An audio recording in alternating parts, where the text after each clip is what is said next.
ഗോപിയേട്ട, അച്ഛനും അമ്മാവനും കൂടിയുള്ള വഴക്ക് ഈ ജന്മത്ത് തീരുമെന്ന് തോന്നില്ല. അത്രയ്ക്ക് വാശിയും വൈരാഗ്യമാണ് അമ്മാവനോട് അച്ഛന്. ഇതിനിടയിൽ കിടന്ന് നീറുന്നത് നമ്മളാണ്. ബസ് സ്റ്റോപ്പിൽ മരത്തിൽ പൊത്തുകൾ ഉണ്ടായത് നമ്മുടെ ഭാഗ്യം. നമ്മുടെ ഈ പോസ്റ്റൽ സർവീസ് അച്ഛൻ അറിഞ്ഞാൽ അന്ന് എന്റെ കഥ കഴിക്കും. എത്ര ദിവസമായി ഗോപിയേട്ടായി ഒന്ന് സംസാരിച്ചിട്ട്. എവിടെ വെച്ചാ ഒന്ന് കാണുക.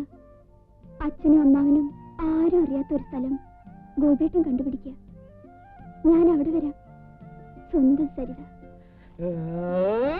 എന്താ ഗോപിനാഥ തനിക്ക് ഇരിക്കുന്നത്? പക്ഷേ ഈ പലവ്യഞ്ജനക്കടയിൽ കൊടുക്കാനുള്ള സാധനങ്ങളുടെ ലിസ്റ്റിൽ നിറയെ ഉച്ചാരണ തെറ്റാ. അത് വായിച്ച് ചിരിച്ചതാ. അല്ലാതെ ഞാൻ പ്രേമലേഖനങ്ങളൊന്നും ആരുടെയും വാങ്ങിക്കാറില്ല. ഞാൻ വളരെ സ്വഭാവശുദ്ധിയുള്ള ചെറുപ്പക്കാരനാണെന്നാണ് നാട്ടുകാർ പറഞ്ഞത്. അതിന് മാഷിന് അറിയാലല്ലേ? പക്ഷേ മാഷേ, പിന്നെ ഈ സാധനങ്ങളുടെ ലിസ്റ്റിൽ ആരൊന്നും അച്ഛനടുത്ത് പറയണ്ട. അച്ഛന് കുറ്റബോധം തോന്നും. വരട്ടെ.